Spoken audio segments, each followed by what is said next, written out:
Hello everyone, and welcome to Conversations at Hub101.Earth. My name is Yuejia Peng, and I'm the founder and managing director at Hub101.Earth, an open access and global platform that shares ideas and knowledge around climate, nature, and people-positive solutions. In this conversation series, we hope to talk to all sorts of really interesting people from all walks of life, fighting the good fight, bringing solutions to the fore to bring about the change that we all want to see. Today, I'm delighted to be speaking to Alessandro Badalotti. Welcome, Alessandro. Thank you. Alessandro, perhaps we can start by you introducing yourself. I do a much worse job at doing this than you will. That's fine. Well, as you know, I'm a conservationist. I've been working for a bit more than 20 years in the nature conservation sector. I'm currently working for a foundation, so I'm in the philanthropic sector now. I started off as a conservationist working for nature conservation NGOs, so implementing projects with national and international NGOs directly in the field. And then over the years, the career evolved a little bit. But by and large, I can be considered an ecologist and a conservation. So Alessandro, perhaps we can start by you sharing with us how you got into the field of conservation and what really interested you about it. Sure. I want to say, without wanting to go too much back in time, that I think love for nature is nurtured from an early age. I have fond memories of my parents taking me outdoors and spending time in nature on walks. Not so much camping trips, but interest for animals, plants, and the natural environment as such. And later in high school, I developed a particular interest for biology and started spending some summers doing volunteer work in national parks in my last 2 summers before leaving high school. And then the step was very, very natural into enrolling in an ecological sciences bachelor degree, and from there was it in Italy or was it elsewhere? It was in Edinburgh, in Scotland, and so 4 years of that, and worked a little bit at the university as a lab technician. Was working on plant physiology as it happened, and then later I got more interested into the interface between working with nature and guaranteeing livelihoods for people, and took a master's degree in development studies that broached a little bit those 2 subjects. But the job I got after that was, with a mind to potentially international development sector. I actually ended up landing a job in the conservation sector again. And that's what I've been doing for 20 years. Oh, that's amazing. That's so interesting that you came to the people angle as well during that journey, because, as I've also come to realize over my little dabbling into the environmental space, is that you cannot find solutions that don't work for people that are sustainable. You have to find the solutions that work for nature and people so that it will last in the long term. Absolutely, and the 2 go hand in hand. Yeah. They really go hand in hand. So then, since then, how has your career evolved between moving? I think at some point you moved from the conservation space to the more funding or philanthropy space. Sure. Yes. Right? How did that transition? Well, first of all, I think the conservation sector is a busy one. It's kind of hard to cut your teeth in it, so there's lots of incertitude in the early years of any careers. When one volunteers, tries different things, and then eventually potentially lands a job with an organization that's a bit more stable. I did really have a good start working for an international NGOs that has offices in many different countries, one in Italy, and I was working in the Mediterranean region, working on different projects related to forest conservation, forest restoration, some wildlife conservation, protected areas, management, and similar issues. from that job, I did manage to move into a funding, let's call it, job for another international organization called the IUCN, the International Union for the Conservation of Nature, which is based in Switzerland, and moved from Italy to the Geneva area in Switzerland for that. And this was, I was working on an initiative that is still ongoing called SOS Save Our Species, which was and it still is a granting mechanism to fund the work of conservation NGOs around the world for threatened species conservation. And so I did that for a bit more than, well, for almost 10 years, some of it in Switzerland, some of it in Thailand, working also for other similar granting mechanisms. And then eventually in 2020, I moved back to Switzerland and started working for a private foundation that is based there called Fondation Segré, which specifically works on the funding of threatened species around the world and for the protection of habitats, both in protected areas and outside protected areas. Yeah. So, I mean, you've really seen this conservation from lots of different angles from various organizations. So perhaps you can lay out a bit for us, what are the different types of conservation that can take place? There are types that conserve a certain species, right? There are projects that protects a huge area. What are the different, is there a way to think about different types of conservation? There are. I think it's a very broad sector. So, if we take a step back and look at the natural world as something that we depend on and that we need to conserve in as much as possible its current state, and hopefully restore part of it as much as possible to guarantee the survival of mankind on Earth. We are setting a very, very broad scene. So many different actions, activities, and organizations that are involved in this broad sector can all be qualified as doing conservation work. Some of it might be to reduce consumption of certain specific natural resources. Another one could be for the preservation of specific species and populations around the world. And even more so, there can be work on education, awareness raising, abating different threats that impact either habitat or species populations and similar. So it's a very, very broad spectrum. Interestingly, perhaps for a bit of a nerdy description, perhaps there are classifications of both threats and of conservation activities that are shared by many conservation organizations around the world. The IUCN that I did work for in the past is kind of depository of these classifications, and if one looks at them, one realizes that the spectrum is really broad. You can really approach the topic from many different angles. Is this the red list, the famous red list? That's it's two classifications that do get used for the IUCN Red List of threatened species, as it is known. The Red List, despite its name, the Red List is not just about species that are threatened.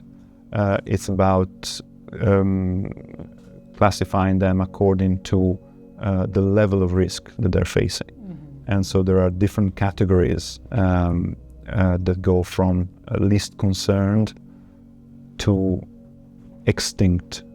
And there's a whole spectrum in between. And some of these categories are the so-called threatened species, the ones that are considered vulnerable, endangered, or critically endangered in this on this list. the next step is extinct in the wild, when a species is no longer found in its natural habitat, but there are populations in captivity, so in zoos or botanic gardens or aquaria, and so the species has not disappeared yet. But it's depressing. It's depressing. But there are even here in London, there are major activities to reintroduce some of the extinct and wild species. The London Zoo, the Zoological Society of London, is very active in promoting this work and in keeping alive in captivity a number of different species that hopefully one day will find a way back in nature. Yeah, that's so interesting. I mean, I keep on thinking, when the kids were young, I would read them storybooks, and most of the storybooks are about animals, and one day I was reflecting over how kids love animals, we all love animals, but then the world that we find ourselves in, or we are also individually perpetuating a bit too, is driving many of them to these corners, and to heighten the risk of their existence. So there has to be more awareness of, in general, what our actions mean and what are the consequences of our choices. I totally agree. I think some of these really impressive species, or not so impressive species, but just biodiversity in general, is just the backbone of our existence, right? So I think if we move on to, I'd love to, talked about conservation a little bit. I'd love to sort of tap your brain around what does the world of philanthropy look like, and how does that work? What do you think the role of philanthropy in conservation? Clearly, it's funding many, important ongoing projects. But yeah, what's your experience been working from that angle? So I think there's a continuum in a way, because one major issue in conservation is the limited amount of funding available for paying attention to nature and maintaining nature in place where we still have it, and restoring it where ecosystems and habitats have been degraded and species are dwindling. We all have a role to play to support nature, philanthropy being one of the sectors that is doing something about it. Governments, private sector, civil society, and if we want philanthropy as, again, private sector and civil society as it can be intended, all play a part in making sure that conservation activities are well funded around the world. Mm-hmm.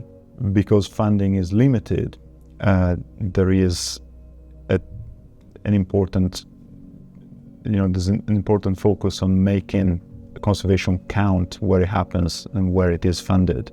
So many different donors or funders have their own quirks and passions about making things work in certain ways and promoting certain type of activities that they believe are more impactful, mm-hmm. and that hopefully are evidence-based and show that they're being pursued in the best possible way.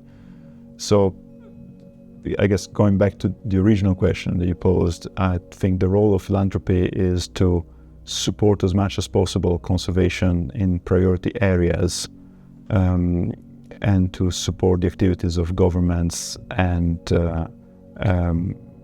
civil society where this is present, to support, again, nature, ecosystems, habitats, species where they still exist. Yeah. One thing that I heard when I joined a foundation was that once you join a foundation, you know a foundation.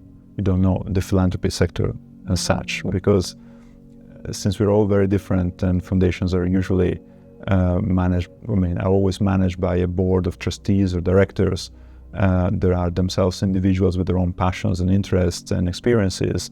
This can very much shape the way in which these entities operate and decide to pursue their mission.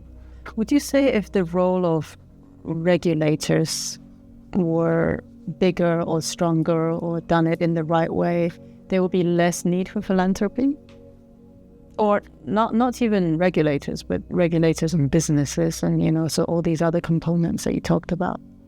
Or everything is needed in this space to work together?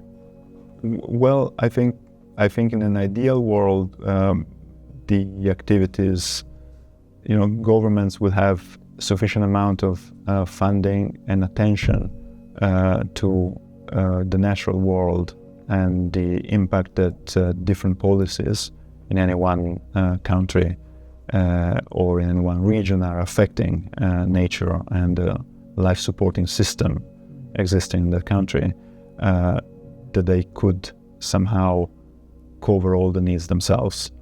This is unfortunately, for a variety of reasons, not likely, certainly not likely across the world. And other actors need to step in, and the traditional ones are the private sector and the civil society ones. So you do have associations, organizations, academic institutions, and para-governmental bodies that are all involved in one way or another with the conservation of nature in any one country. They're not always well funded, and the funding or the ways to abate threats where these are affecting the environment need to be a collaborative work. The philanthropic role is that of providing funding for the gaps that exist in priority spaces to make sure that conservation work does happen. And of course, when we talk about philanthropy, conservation is a subset of the activities that philanthropists in general do. So it's there are those that are devoted to conservation and those that are devoted to many other worthwhile causes that again work in tandem sometimes to bring about sustainable livelihoods, conservation of threatened species, habitats, and overall good living conditions and promoting good living conditions for nature and people. Yeah. Is there, we touched on this already, and I ask lots of people this, that from your perspective, if I gave you a magic wand and you could make 3 wishes that would just make everything better, what would they be? Like, what do you think are the biggest levers that we should be using? For conservation specifically, or? Conservation, yeah. Okay. For biodiversity and...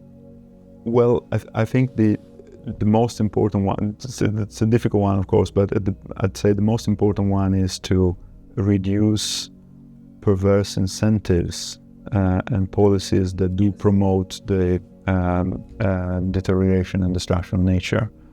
Because in some ways you almost have a schizophrenic situation where certain government bodies or parties or different players and stakeholders in the field are acting against each other, and therefore a lot of funding that is used to shore up nature is actually counterbalancing activities that are damaging nature. So if those financial flows could be somehow redressed, not to work so much against one another, that would in itself be one major basic change that one can do for conservation.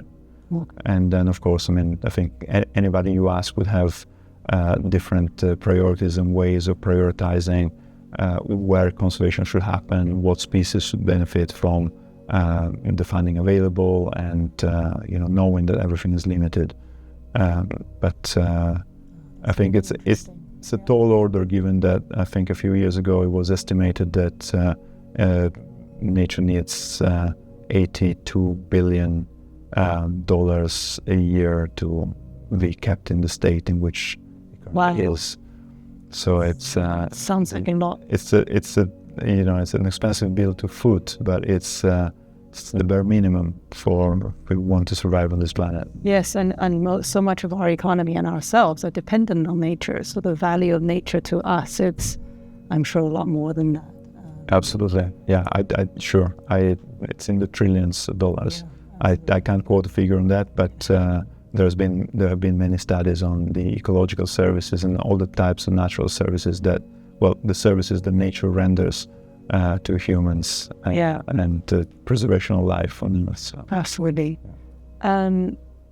Is there a particular project that you are very proud of that you have supported that you want to share with us? I think it's difficult to pick one. There are many worthwhile causes and many people involved in many different and urgent activities around the world for preserving the environment. I would prefer to turn the question a little bit and give you an answer that is a bit more general. I'm very proud of all the collaborations that one can foster and try to broker, because I think that it's through collaboration that different stakeholders and parties in the conservation debate will have more of an impact. And so there are a few of those a few nice collaborations that have been created among funders with their implementing partners, and among brokered by funders between implementing partners in certain regions and areas that bring about more than the sum of their parts, so to say, in terms of the impact that is generated on the ground. And those are I think that's one of the golden rules for trying to look at make impactful change with any investment that one does in this sector. Oh, that's so interesting. And my last question to you is, if you were to look forward 5, 10, 20 years' time, what would you hope to see? What do you think we will see? What do I hope and what do I think are probably different things. I just realized what I was saying. I was like, on the more optimistic side. I'd hope to see more awareness of how our activities are impacting nature, and less,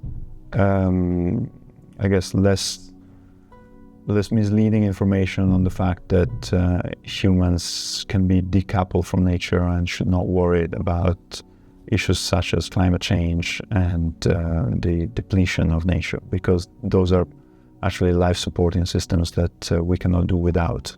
The trend, however, is one of acceleration of threats and impacts, and it's not too late. It's never going to be too late. We should always try and try and make the world a better place to live in, and try to preserve as many species and wild environments as we can. Because from those, I hope we will be able to restore the ones that are degraded and have been destroyed. Yeah, absolutely. Well, thank you so much for joining me today. Every time I talk to you, I learn so much more. So I really look forward to more conversations ahead. With great pleasure. And thank you for fighting the good fight. And we will be speaking again soon. Thank you for your interest in the good fight and for supporting it.